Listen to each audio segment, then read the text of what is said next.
All right, boys and girls, really bad online marketing starts from really bad offline marketing. And we can kind of trace the genesis of really poor performing websites back to the core of what a company's problem is, which is usually just all around bad marketing. And the reason why most marketing is bad is because it's a monkey see, monkey do. We look at what other people are doing and we emulate it. And the thought that goes through our head is, well, it must be working, so I'm going to do what they're doing. And the reality is, it's not working. They might have more money to spend. They might have a bigger product, so they get one sale. It carries them for 6 months, as opposed to you that has to make one sale a day in order for you to carry in your business. Does that make sense? So the key to marketing is having a clear message and a distinct outcome. So the first piece that I want to look at here is this Coldwell Banker piece. I'm going to try and draw an arrow. Okay, that looks pretty good. Now, first of all, I don't believe Lynette and Tina actually paid for this ad. And the reason why I don't believe that is it doesn't make any sense for them to put an ad out there that has top listing associate of the month, top selling associate of the month, Coldwell Banker online, Coldwell Banker. This doesn't make any sense for an individual. Yet this is what we see a lot of real estate professionals do, is they'll put an ad in the newspaper. And if I didn't mention, this is from the Lakewood Community News. Community newspapers, depending on the market, it could be good. Maybe it won't be so good. It just really depends on the market. A lot of seniors will read the community news. If you're trying to reach younger folks, it's probably not going to be very good for you. But again, it depends on who's actually utilizing that to get their information and things of that nature. It's just relatively cheap. And so a lot of people think, hey, you know what, I can do some advertising and feel like I've done something. But in most cases, it's an absolute waste of money. And that's what I'm going to show you here is the waste of money, because this is what we're seeing people do online. And it, like I said, it all stems from the offline market. Now, if you were a realtor and you are trying to put an ad in the paper, this is not the ad you would want. First of all, you don't want to sell Coldwell Banker.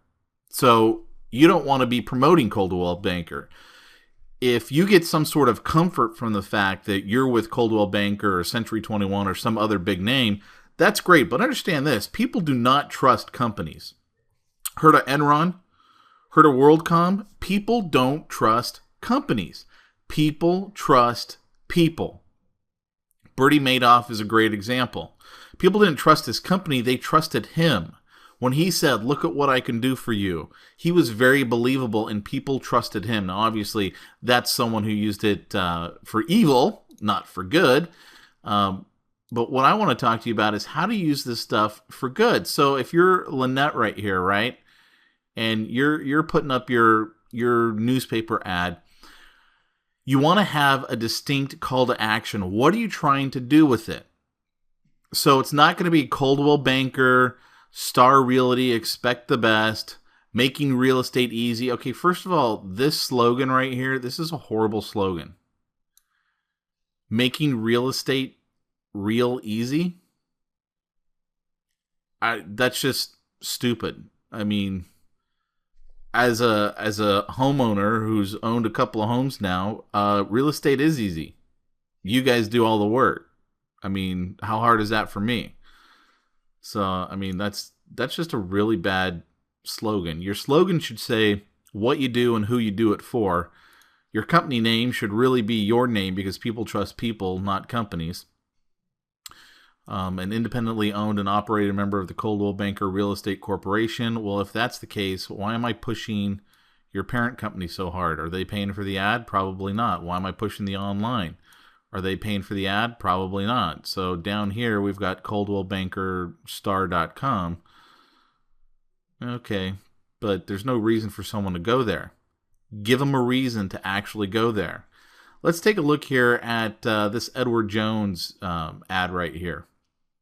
I actually found this Edward Jones kind of interesting because the headline we have here, and most people forget to put a headline. When it comes to your to-do list, put your future first. That's actually a headline. I mean, most people don't have it. So congratulations, kudos on having a headline. Now, the reality is probably not a great headline because it's kind of bland. Now, I'm intimately familiar with the market she's going with because I've been a financial planner for, I've been a financial planner for, I guess, going on 11 years, and in the financial planning industry for going on 14 years. So I'm intimately familiar, and it's not really a great headline for the market she's trying to get to. However, kudos for having a headline. Most don't have that. To set up your financial review, call or visit today. Okay, that's one way to do it. The reality is people are not going to visit your office, so why even have that? Let's have a distinct call to action. To set up your financial review, call. And I know my arrow or my drawing here is looking horrible, but it's the point that I'm trying to get at here. EdwardJones.com. First of all, do not promote your company, promote you. So I'd get rid of that. Remember, SIPC, she's got to have that. I'm betting that her broker-dealer didn't approve this ad because it would probably have more disclosures than this. Edward Jones, I mean, that is pretty big down there. I wouldn't have it so big unless, for compliance, the company required me to have that. If they do, then okay. But what I would do is I would have some sort of headline that advertised a free report. The top 3 things you must do to protect your retirement from the coming apocalypse, whatever.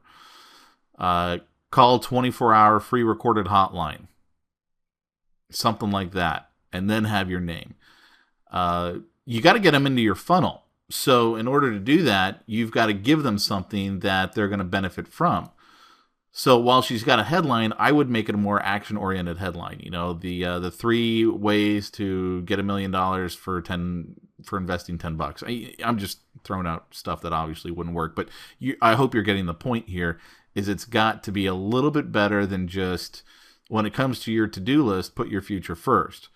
Now, when we look down here at this one, call Mark and Chris today to find out the value of your home. All right, first of all, this is ridiculous. Call Mark and Chris today to find out the value of your home. Did you just watch that's what other people were doing, and so that's why you put it in your ad? How do I find out the value of my home? Well, first of all, I kind of have an idea, but secondly, I'm just going to go on the internet and type into Zillow or Realtor.com or some site like that, and it's going to tell me. So why am I going to call Mark and Chris? There's no reason for me to call you to find out the value of my home. Besides that, is that really going to get you a seller? I mean, because that's obviously what they're looking for here, is they're looking for people who want to sell their homes. All right, so then we've got this line here, selling properties just like yours for 17 years. Mark and Chris, whatever their last name is, broker and associate, that's the name of their company they're with. They got an earthlink.net email address. They're part of Remax College Park Realty. See, this is, let me undo the scribble right there. This is how you do your company name. Like Coldwell Banker over here, huge. College Park Realty, it's tiny, probably has to have it for compliance down at the bottom. Edward Jones, really big. I'm not trying to promote my company. I'm trying to promote me, right? I don't give a crap about the company. I give a crap about me. So that's the way to do it. I really like how they did that. But again, have a better headline. How about, the 7 things you must know about selling your home in this economy? Call 24-hour recorded message, to get your free report. Or go to this website and you set up a specific website that's going to capture their information. And again, same thing with the free recorded message. It's a message that allows them to put in their information, and then you mail them the report. You got to get people into your funnel. This right here is going to be pointless advertising because people aren't going to call that. People aren't going to call her. People certainly aren't going to call this down here. This is just like a waste of money, but at least it wasn't their waste of money, and they could use that as perhaps a promotional piece. So anyway, that's 3 pieces that I want to go over. In the next blog post, I'm going to go over more really bad advertising and what you can do about it.